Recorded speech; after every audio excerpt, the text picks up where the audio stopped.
The National Desk, America's News Now.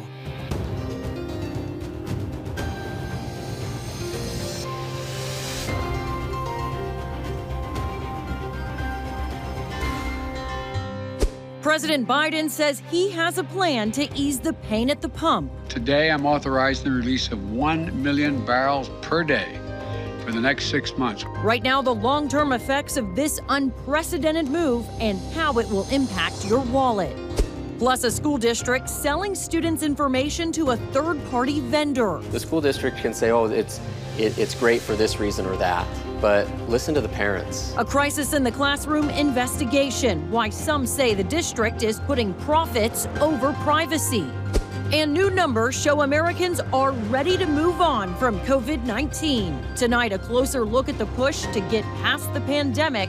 Our fact-check team looks into which states are rebounding the fastest financially and how it all factors into the great partisan divide. This is the National Desk, America's News Now. I'm Megan O'Halloran. On this weekend edition, we take a look at the big headlines of the week and a look ahead at what to expect. We're following 4 big stories for you this week. President Biden proposing a solution for record high gas prices. Federal officials warning of record high numbers of migrants at the border. Russia's attack on Ukraine, focusing on one area in particular. And the governor of Florida going toe-to-toe with one of the world's largest corporations over a controversial bill. We begin, though, with new data from the federal government showing consumer prices are skyrocketing at an alarming rate. Consumer goods and services cost Americans 6.4% more than in February of last year. That includes a jump in both food and energy prices. This week, President Biden announcing historic moves to try to bring down gas prices. Around 180 million barrels of oil will be released from the country's emergency reserve over the next few months. The National Desk chief political correspondent Scott Thuman taking a look at why those prices are so high and if the effects from the president's move will last. America's oil crisis, triggering an unprecedented release from the nation's strategic reserve. President Biden announcing he'll distribute 1 million barrels a day for 6 months to help bring prices down. It will come down. It could come down the better part of, anything from 10 cents to 35 cents a gallon. It's unknown. Though as the White House continues to label it Putin's price hike, Americans more often blame Biden. New Quinnipiac polling shows 41% pointing the finger at the president's economic policies for those high prices at the pump, compared to 24% who blame the war in Ukraine. And as gas prices rise, Biden's approval ratings plummeting to a new low of 36%, 55% disapprove. The ability to explore and possibly have energy sources on federal lands that has been suspended by this administration, the pipelines that have been suspended and shut down by this administration, drilling up in Alaska. Biden's team still arguing American oil producers refuse to pump enough. And he's also calling on Congress to make oil companies pay larger fees for any wells they have leases on or some land they've acquired but aren't using to drill. And he says within 5 years, new cars sold in the U.S. will have to meet significantly higher fuel efficiency standards. Those 1 million barrels will ease some pressure, but experts say don't expect a massive price correction since Americans consume almost 20 million barrels a day. And this move won't make up for the global supply losses caused by a drop in Russian oil production, a complaint industry representatives have long argued. We need to continue to produce what we have to strengthen our own hand. So that's really what this crisis crystallizes for us. Even before Biden's announcement, projections that just as America quickly approaches what should be peak travel season, real relief won't come until the war is over. In Washington, Scott Thuman for the National Desk. Well, in his speech Thursday, the president announcing several other long-term initiatives to lower gas prices and speed up the supply chain. According to the White House, oil companies have 9,000 idle permits they're not using to drill on federal land. The president asking Congress to enact a use it or lose it policy, fining those companies if they don't use the land. He's also invoking the Defense Production Act to push for more American-made electric car parts. This means lithium mines like this one in Nevada could get government funding to explore how to ramp up production. The president also pushing for American-made chips. Ford recently announcing it's halting production at its Michigan plant starting next week due to the global chip shortage.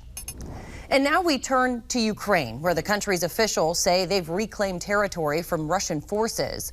Ukraine has regained control of the Chernobyl nuclear power plant and several suburbs outside of Kyiv. We spoke to a Ukrainian parliament member Friday morning, and she says while progress has been made, the conflict is far from over.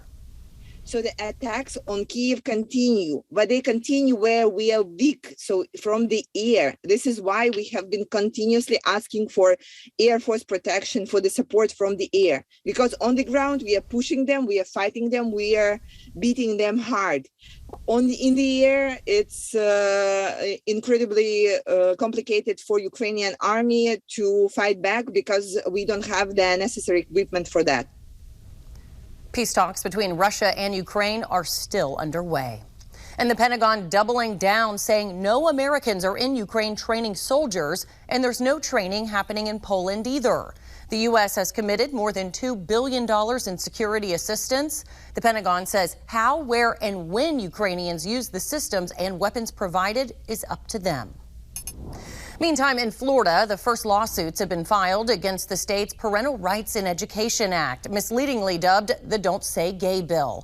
It bans certain instruction about sexual and gender identity in the classroom. Two suits filed by LGBTQ advocacy groups, as well as students and parents, call it a, quote, unlawful attempt to stigmatize, silence, and erase LGBTQ people in Florida's public schools. The law doesn't take effect until July, and already it has Florida's governor and its largest company in a political showdown. The National Desk, Ryan Smith, looking deeper into Disney's 11th hour effort to kill the controversial policy. Disney, now in the political crosshairs over Florida's parental rights in education law, facing backlash on two fronts. One from Governor Ron DeSantis and supporters, the other from LGBTQ advocates within the company's own ranks who blame executives for taking too long to take a stand. Political sparring in the Sunshine State. Disney had held so much sway, they were able to sustain a lot of special treatment over the years. Florida Governor Ron DeSantis says Disney executives crossed the line by taking a strong stand against the state's newly signed Parental Rights in Education Act. The state should be governed by the best interests of the people. You should not have one organization that is able to dictate policy in all these different realms, and they have done that for many, many years. In a statement released this week, Disney vows our goal as a company is for this law to be repealed by the legislature or struck down in the courts, and we remain committed to supporting the national and state organizations working to achieve that. We're also in a world now where corporations have to be responsive to their consumers. The consumers vote with their dollars, but they also vote on social media and can make life very difficult from a public relations standpoint for a company. The law, misleadingly dubbed Don't Say Gay by critics, bans classroom instruction about sexual orientation and gender identity in grades K through 3 and any similar discussions at all grade levels if not considered age appropriate.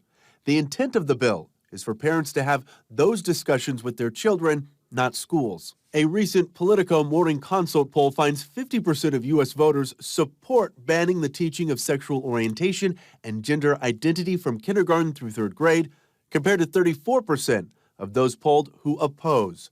Business management insiders now question the fallout to come for the powerhouse company. Coming out with a position either way, they are running the risk of losing revenue. Now, will that last for the long term? Good question. Sometimes Americans have short-term memory. This week, Governor DeSantis taking aim at some of the corporate privileges he says Disney has long been treated to in Florida, including a 55-year-old state law that allows Disney to effectively govern itself on the grounds of Walt Disney World. In Washington, I'm Ryan Smith for the National Desk. Well, in Delaware, the U.S. Attorney's Office moving forward with a federal investigation into President Joe Biden's son, Hunter. Multiple news sources reporting the probe is exploring whether the younger Biden and his associates violated tax, money laundering, and foreign lobbying laws. The investigation started making waves before the 2020 election, raising questions about what he got in return for those multi-million-dollar business deals. When you look at Hunter Biden's business dealings overseas, is they happen in countries that, let's say, have very corrupt political cultures or economic cultures. Both Hunter Biden and the White House have denied any wrongdoing. No charges so far have been filed. Could a trip to the post office end with your identity being stolen? Coming up, one man's warning about just how easy it is for something like that to happen. And a vicious fight at a high school leaves a student in the hospital. Our reporter takes this video to the superintendent to get answers. You're watching the National Desk, America's News Now. You can catch us live weekdays from 6 a.m. to 11 a.m. and 10 p.m. to midnight Eastern Time. And anytime online at thenationaldesk.com. We'll be right back.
This is the National Desk, America's News Now. Our team of nearly 4,000 local journalists bringing you the headlines from coast to coast.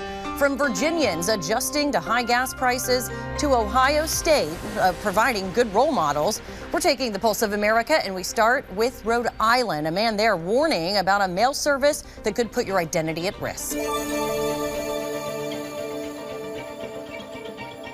It's harder for me to get my address changed back than it was for them to change my address. Richard Losey opened this change of address. The unsolicited letter arrived on the heels of another strange item, a credit card he never applied for. Somebody was trying to steal my credit. I had an identity theft case going on. Richard closed the credit card without issue. Then he called the Postal Service to change his address back. Well, they told me they were going to stop it, and I found out 2.5 weeks later that they didn't stop it. The change of address fraud is very, very common, and it's part of the reason is it's very easy to do.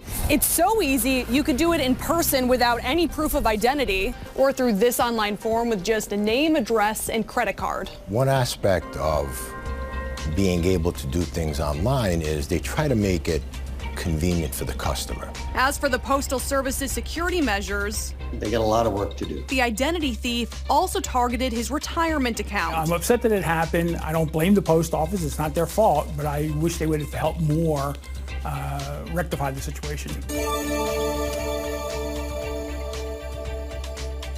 We spend more money on gas than food.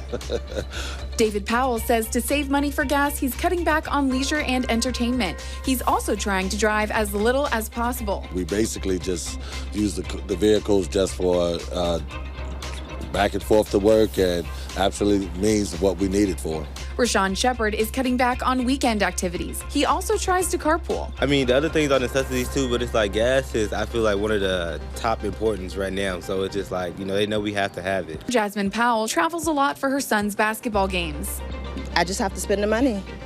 It's rough, but I just got to do what I got to do. Prices are starting to rise again. Imagine that we've been on a roller coaster for the past couple of weeks. It started off with a really, really big hill, and then it came down a little bit off that hill. And now we're starting up a little bit of another hill. But as we look down the track of the coaster, it's very hard to see what we're facing next.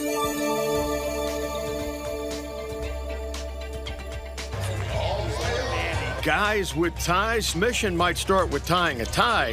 Where that can lead is the fun of it.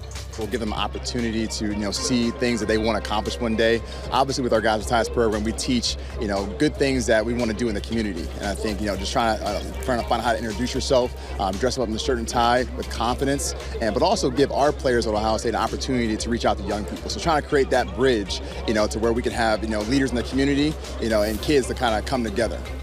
20 guys with ties attended Saturday's practice. I tell the students, when you look good, you feel good, and then you're also going to do good, and not only in our school, but also in our community. This class of 2031 enjoying the connections.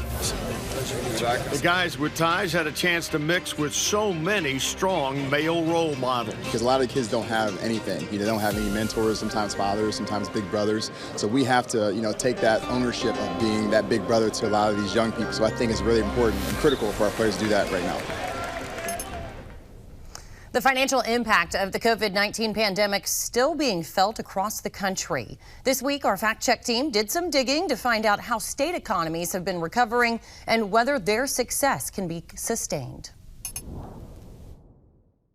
We've seen some states start to bounce back from the coronavirus recession, but is that ongoing recovery long term? Our fact check team back here tonight, spending tonight investigating just how financially secure these states are. Connor, we first start with you. Tell us a little bit about what you found here tonight. Well, we know the COVID relief packages have given the states billions of dollars in flexible funds to stimulate their economies, but the reality is these funds are going to eventually run out. So did states prepare for that? Well, some did, but other states have been using their extra COVID funds to start new social programs. As an example, New York allocated $1.4 billion for childcare and $150 million for tuition assistance programs. And according to the New York Times, the concern is they will not be able to pay for these new programs once they run out of federal dollars. The bottom line is states are rebounding from the pandemic, but they could be looking at a serious budget problem once federal spending returns to normal. And Janae, we know inflation has been a serious roadblock for the entire nation, but tonight you look specifically at how it's impacting the economic recovery through multiple specific states. Yeah, Ryan, and as we know, the national inflation rate is at a high of 7.9%, but it's even worse depending where you live. Now, according to the Bureau of Labor Statistics, the mountain region has the worst rate at 9.7%. Now, we found inflation tends to take a bigger hit on rural Americans since they often have lower incomes than folks in the city and have to spend a larger share of their budget on day-to-day expenses and transportation. And we specifically looked at Montana, where experts say energy costs and housing are driving that high rate. Now, meanwhile, the middle Atlantic region is at 6.4%.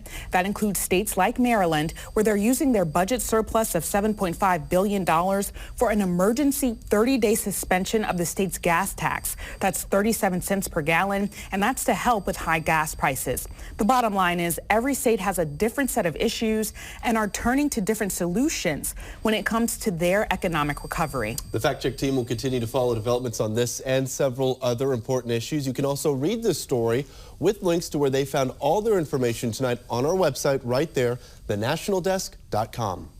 A mother demanding answers after a fight caught on camera. Pounding her in the back of the head. A reporter going straight to the school district to get answers.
Gas prices have fallen slightly since this month's record highs, but remain significantly higher than they were this time last year. Take a look. According to AAA, as of Friday, the national average for a gallon of gas was hovering around $4.22 a gallon, a penny lower than the day before, but around 60 cents higher than a month before and almost $1.50 more than 1 year ago. President Biden's recent actions to lower these prices has many Americans wondering how soon they'll see the difference at the gas pump. I asked the industry experts at Gas Buddy. Here's Patrick DeHaan. Well, I think gas prices, which were already starting to accelerate on the downside, that acceleration will continue. The national average could eventually drop 10 to as much as 25 cents a gallon over the coming weeks. But I will put a caveat on that. Of course, the situation with Russia and Ukraine remains very fluid. If there are escalations there, that could offset some of the potential drop. Well, President Biden himself unable to give a definitive timeline as to when we may see prices drop. How long could it take to see a difference? Well, we could start seeing prices decline because of the SPR release in the next 72 hours, starting as early as this weekend. And it could take a couple of weeks for stations to fully pass it along. And again, that's a big if oil prices remain at these levels, that's the timetable we can expect. Oil has been extremely volatile, though, and that may be subject to change. Patrick, is this just a short-term solution? What can we expect 6 months from now when we stop tapping into the reserve? Well, that's a great question, and it really depends on how long the war with Ukraine, the Russian war in Ukraine, continues. We could see elevated prices far beyond that 6-month time frame if Russia is still in Ukraine. And so this may be just a short-term Band-Aid to a longer-term problem. Well, back in November, President Biden released 50 million barrels of oil, which at the time was the largest release from the reserve in U.S. history. Critics argue it had no significant effect on gas prices. Could that potentially be the case again? I think this time around, the increase or the amount of SPR release is over triple what that one was. The first release was disappointing in that it was an IOU for oil companies that would have to later replenish that. We haven't seen quite the full details here, but this may be what the administration has learned from the first SPR release. Well, a new poll from Quinnipiac University found inflation is the #1 concern of American adults. According to the poll released this week, 30% of those surveyed say price hikes are the most urgent issue facing the country today, followed by the Russian invasion of Ukraine and then immigration. And now to the latest crisis in the classroom in Maine. An attack inside a high school leaves a 15-year-old girl injured and planning to leave the district. But first, a warning here. The video you're about to see may be difficult to watch. The National Desk Blair Best sat down with that teenager's mom and is asking the superintendent how something like this could happen. They're literally pounding her in the back of the head multiple times. I've been sick over it. My daughter is sick over it. You know, freshman year is supposed to be great, and it has been nothing but poor. This attack left Julie Howe's 15-year-old daughter with a concussion, bruises, and pulled muscles. It was awful, awful. Like, I drove 100 miles an hour. I was out of town, you know, like, I was shaking. Like, I didn't even really know if she was okay. She says the day before the attack, her daughter told school staff about a threat made to her by another girl. But it is a struggle to send her to school knowing the violence that goes on in there.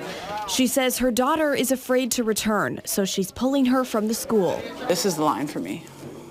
Of course. I can't send her and have her treated like that. Nobody has the right to put their hand on my child. Nobody. We watched the video with the superintendent. I don't have to keep watching that. It bothers me. The superintendent says the student who allegedly started the fight has a history of violence and had been working with support staff for weeks, even the morning of the attack. We have those very extreme processes with disciplinary hearings to make determinations to whether or not a student can stay in school at all. And in this particular instance, I believe we're there. So there was more than one student attacking this girl, though? That's correct. So what type of policies do you have in place for all of the students involved, even the one videoing? Mm-hmm.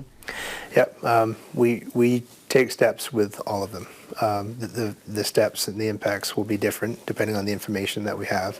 Everything from school interventions, restorative efforts, to suspension. I would be just fine with a parent pursuing legal charges. So moving forward, do you have any concrete plans of how you would prevent these types of attacks? So prevention to me is really about that ongoing effort with restorative work and making sure when we know things that we're intervening. Still ahead, the president's first Supreme Court nominee will soon go to a vote, when we could expect to see her in front of the full Senate coming up.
Well, taking a look at the top trending stories on our website right now, a 50-year-old man in Charleston County, South Carolina, is behind bars after his wife allegedly found him in bed with a child.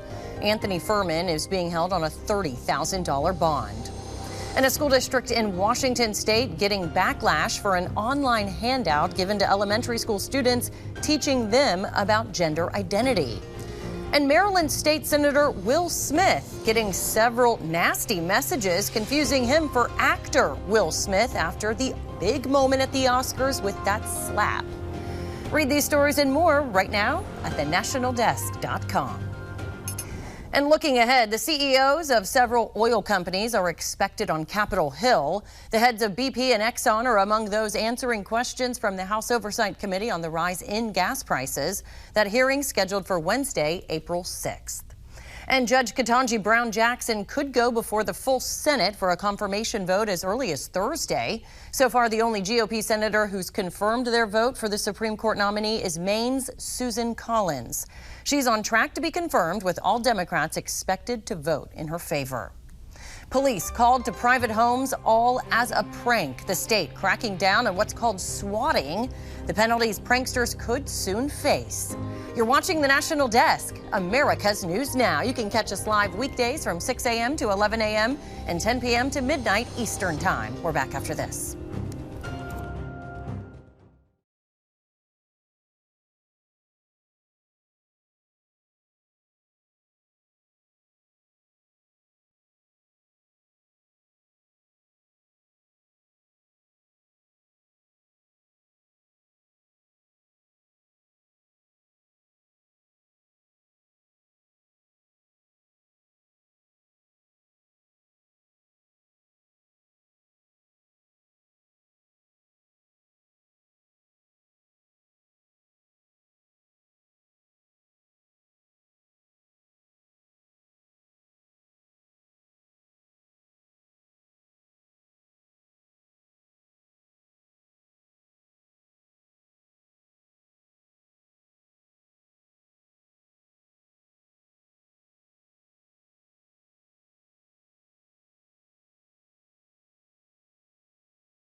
The National Desk, America's News Now.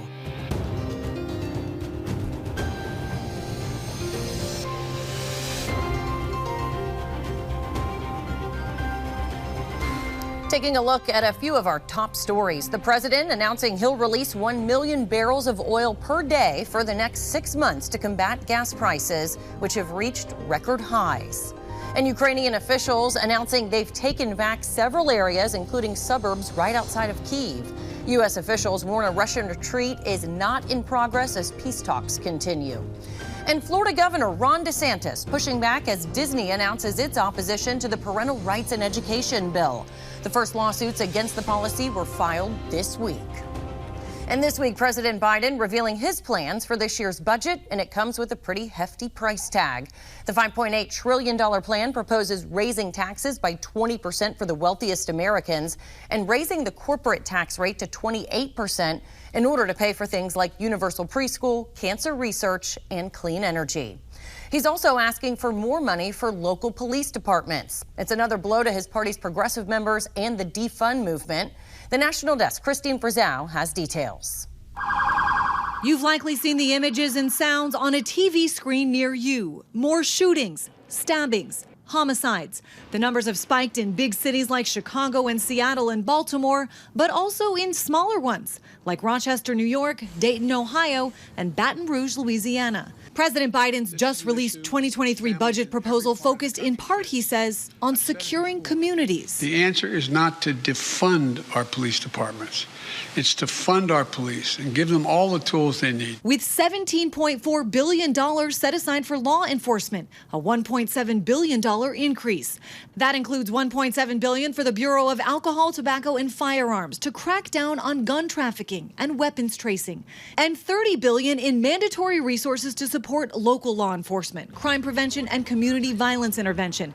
At a time some say criminals have felt emboldened. They know when they're not being held accountable, when they're not being incapacitated, when the police are, less present. That message was heard loud and clear by those who wanted to victimize their neighbors. Edward Flynn has served in law enforcement for decades, including as police chief in Milwaukee, and says despite images like this of large groups calling to defund the police, it was never his experience. Over the course of 3 decades as a police chief, I never went to a local neighborhood meeting in which anybody asked for less police protection, particularly in disadvantaged communities of color, because they know who the crime victims are. They are. Indeed, there's been a noticeable shift in public opinion as well. A September Pew Research poll found 47% of those surveyed wanted spending on policing to increase, up from 31% in June of 2020, shortly after the murder of George Floyd. President Biden's proposal to increase funding for law enforcement may also be part of a midterm messaging strategy to show that he not only cares about public safety, but will support lawmakers, particularly vulnerable Democrats, who speak up about cracking down on crime. In Washington, I'm Christine Frizzau. Well, in that speech, the president also committed to increasing international security. His budget calls for spending more than $800 billion on national defense in the next fiscal year, an increase of almost 4%. That number getting bipartisan backlash, with liberals saying it's too much, conservatives saying it's not nearly enough. President Biden likes to give speeches about the need for American leadership in the world, but when the rubber meets the road, when it's time to invest so we can rise and meet challenges like Russia and China, this president has again decided to do exactly the opposite. The Biden administration says it will pay for their $5.8 trillion budget through tax hikes and other reforms. Our fact check team, they have been digging through all the numbers all night long. Janae, we'll start with you. Break it down. So, Megan, the billionaire minimum income tax is estimated to provide $361 billion in revenue over the next 10 years. Now, the White House says this provision would ensure that the wealthiest Americans pay a tax rate of at least 20% on their full income. The White House released a report back in September showing that billionaires pay an average federal individual income tax of 8.2%. But Republicans are fervently against the many tax hikes featured in this proposal. Well, will this impact middle America at all? Well, according to the White House, it shouldn't. And as we've looked through the 158-page budget, we found that this tax reportedly will directly impact the top 0.01% of American households. That means those worth over $100 million. And the president has other tax increases right right? That's right. He also would raise taxes from 37 to 39.6% on Americans earning $400,000 or more. And we would see a 7% increase to the corporate tax, which is a proposal that's been opposed in the past by moderate Democrat senators like Joe Manchin and Kyrsten Sinema. A White House official said these tax spikes reverse President Trump's 2017 tax cuts, putting us closer to Obama-era tax rates. Altogether, under President Biden's proposal, taxes would rise by $2.5 trillion. Well, Connor, what is the likelihood that these tax increases will actually pass? Well, Megan, it's really complicated. What the White House released yesterday isn't actually a bill that can move through Congress. It's more of a political statement than an actual change to tax code or military spending. The truth is, Congress would have to go through a separate process to enact any real budgetary changes. And as we've seen this past year, it takes a lot of time and complicated Senate procedure to pass these budgets. All right, Connor and Janae, thank you both. Our fact check team will continue to follow developments on these and other issues. You can also read this story with links on where these two found their information. It's all on our website, thenationaldesk.com. Coming up, another state has a new abortion ban on the books. More details straight ahead on the National Desk, America's News Now.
Welcome back to TND. Our Washington Bureau's correspondents, producers, videographers, and editors are covering Capitol Hill and D.C. every day to report on the important issues facing the country and how they impact you. Two of our correspondents, Scott Thuman and Atra Elnashar, are here with us to share their reporting and insights. Scott, President Biden releasing more oil from the Strategic Reserve to try to help lower spiking gas prices. Will this work? Well, the president says it certainly will, but it's an unprecedented move. So we don't know how much of an impact it'll have on what you're paying at the pump right now. The president's saying it could be anywhere from 10 to 35 cents a gallon in savings for people. But it is a bit of an unknown factor. We've never seen a move like this before. The president's biggest move prior to that was in November when he released 50 million barrels. This is going to be 1 million every day for the next 6 months. The problem is we don't know, A, how the rest of the world will react, what the global supply will be. And then secondarily, B, it's a political issue, right? The president, he sees the same poll numbers we do. You look at a new Quinnipiac poll, it showed 41% of Americans who were surveyed. They blame President Biden, not President Putin. And this Putin price hike, as the White House likes to call it, only 24% of people blame the war.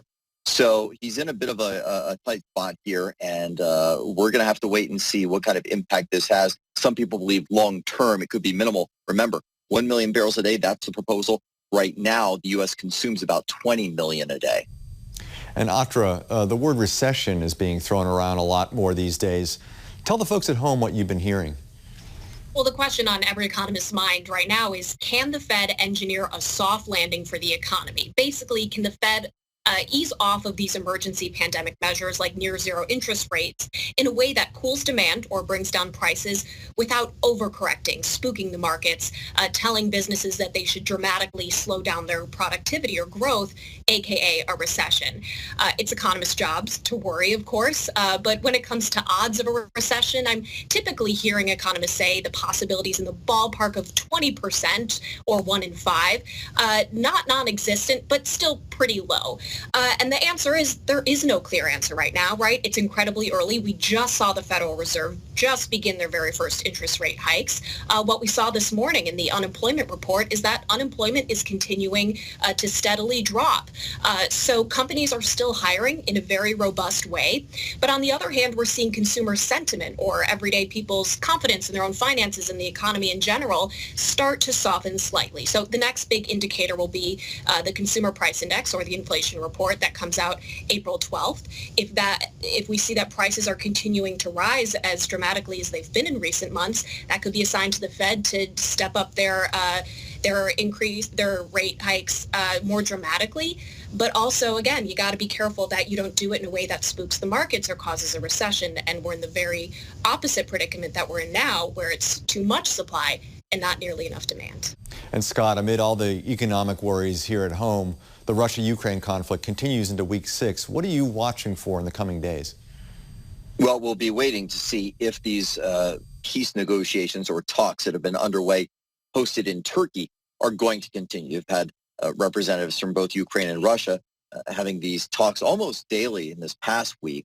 But we see fissures in that peace process when you see, for example, Russia claiming that it was going to scale back significantly from places like Kyiv, the capital city of Ukraine, and instead we saw shelling the last couple of days, even though it was mostly in the outskirts and suburbs, still a lot of damage and death there. So that could put a damper on things. Also, of course, there's that continued trust factor there. President Biden was asked this week how he feels about these talks and whether or not he can trust that Russia is actually scaling back in some metropolitan areas. He said, look, it depends on your view of Putin. I'm a little skeptical. He said, I don't have proof, but I am a skeptic. So next week, will Turkey continue to host these talks? Will they be effective? Could there be some sort of ceasefire, at least temporarily? That's what we're keeping an eye on. Scott Thuman, our chief political correspondent, and national correspondent Atra El-Nashar, thank you. Megan, back to you. Well, officials warn a surge at the southern border could soon be coming. The federal policy the Biden administration is considering lifting that some say could lead to disaster. And parents say their district is selling children's information to a third-party vendor. The National Desk investigates.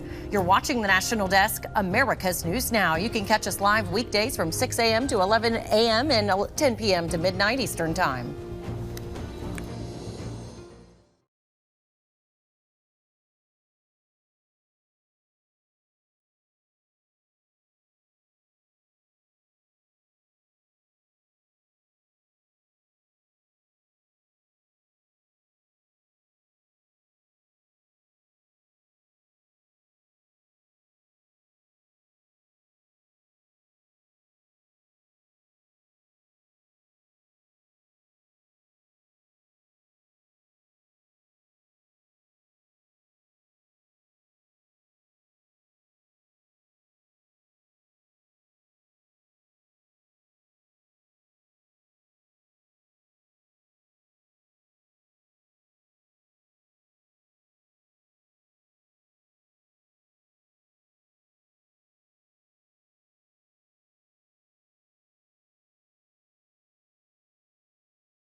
The Biden administration reportedly planning to end a pandemic-era rule known as Title 42.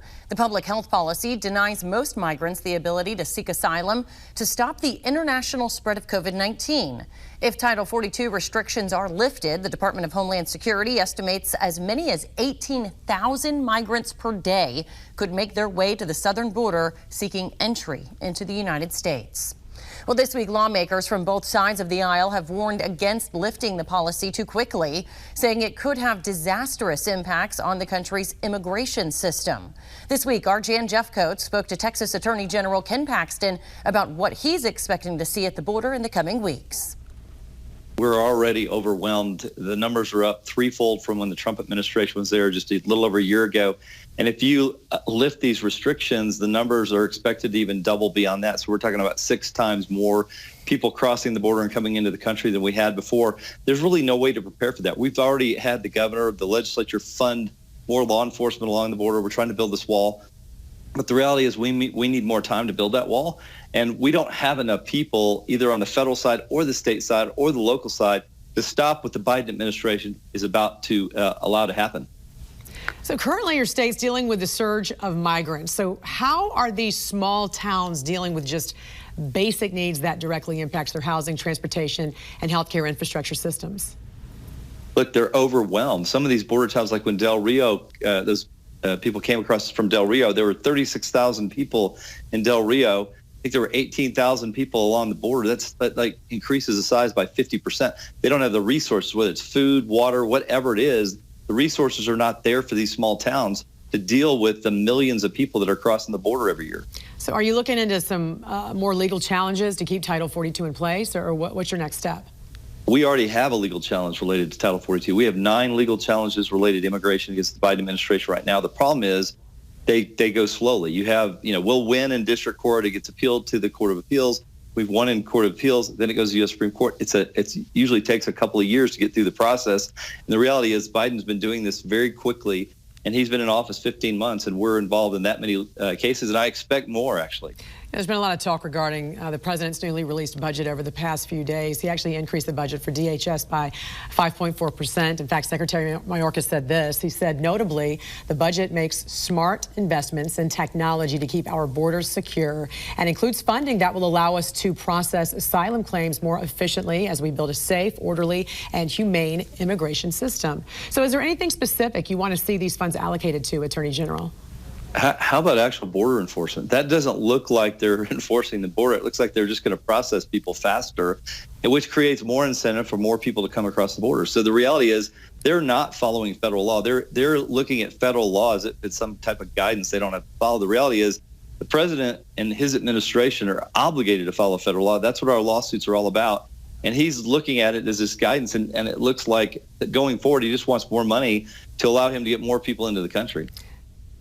Well, we also asked the Attorney General about his recent statement saying a school district's Pride Week breaks state law. You can watch the rest of that interview right now at thenationaldesk.com.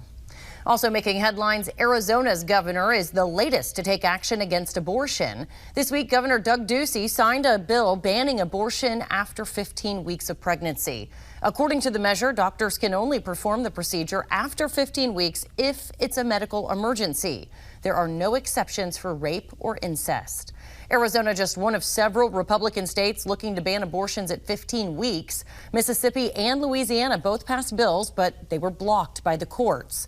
Florida, Kentucky, and West Virginia have all passed abortion legislation, but those have yet to be signed into law.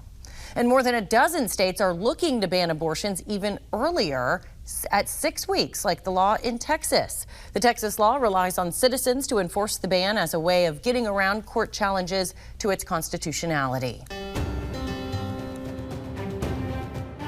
The National Desk, team of reporters bringing you the headlines from coast to coast. We're taking the pulse of America, and tonight we start in Washington, where a man suspected of killing a police officer is being held on a $5 million bond.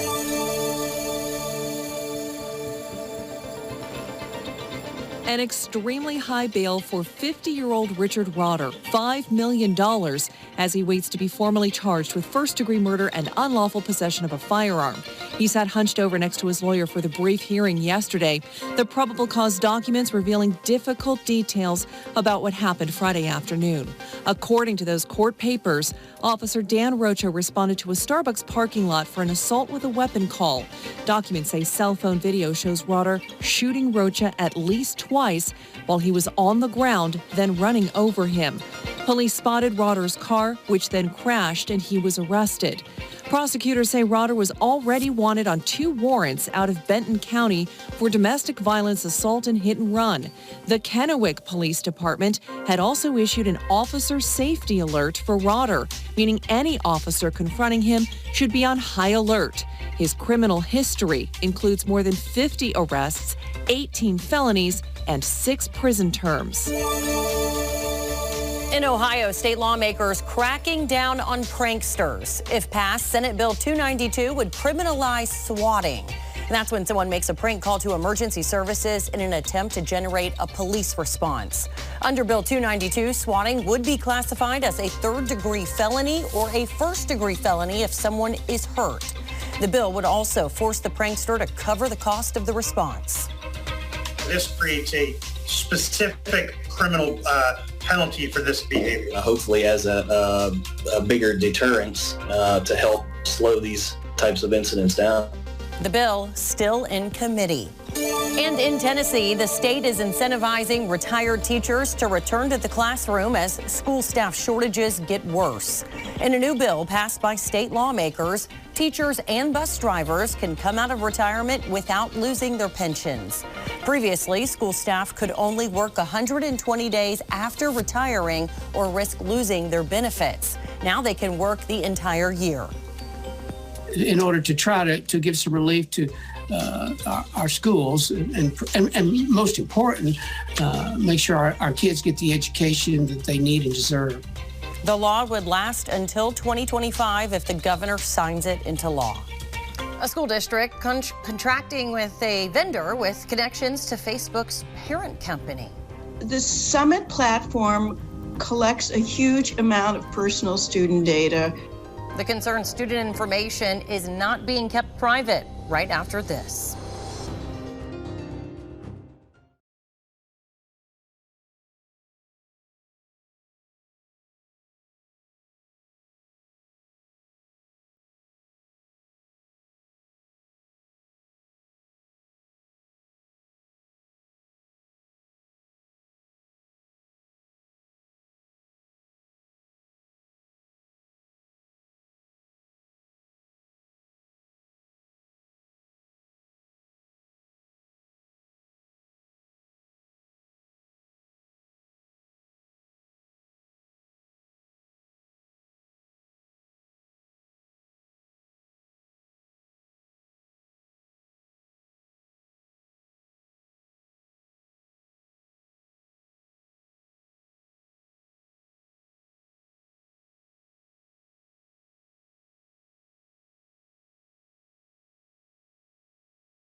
A group of parents in Utah raising security concerns about an education platform used in their school district. The National Desk, Chris Jones, went through the contract signed by the Davis County School District and found the platform, Summit Learning, can collect student information and use it for multiple reasons. It's clear as day. Dustin Gibb is concerned that Summit Learning, a computer program used by his kids at their school, might be making money off of their personal information. Is really troubling. Crisis in the Classroom has discovered that Gibb is not alone. But it scratches the surface. In February, 14 parents met with us to express their frustration Among the concerns, a connection between Summit Learning and Facebook founder Mark Zuckerberg. Crisis in the Classroom found that Facebook engineers helped build out the platform and provided support until 2017. And while Summit is run by a nonprofit called Gradient Learning, they are partners with the Chan Zuckerberg Initiative, a foundation started by the Facebook founder and his wife. The Summit platform collects a huge amount of personal student data. Lainey Hameson, the Parent Coalition for Student Privacy, says she's concerned that the organization could share information collected from students. The data can be used to improve the product or create new products. And that is quite controversial in and of itself. They're concerned about privacy issues. Chris Williams with Davis Schools says while Gradient and Summit can collect personal information, Davis Schools does not allow it. We don't contract with Summit to do any of that. But Crisis in the Classroom read the contract between Davis County Schools and Summit Learning. We found they disclose everything from learning disabilities to student and parent names, race, whether you're low income, even what extracurricular activities your kid may be involved with. Do you feel comfortable with privacy for your students? I feel totally comfortable. Crisis in the Classroom also dug into Gradient's Learning Data Privacy Addendum. One section on de-identified data clearly states, de-identified data may be used for any lawful purpose. And this 2020 study from the National Education Policy Center says, quote, by extension, this means that the Chan Zuckerberg Initiative, its long-term technology partner, may also access de-identified student data to use in any way it wishes in perpetuity. We reached out to Gradient Learning. Spokesperson Kate Bondurant said in a statement, data is never for sale. We never sell the personal information of any student or any user.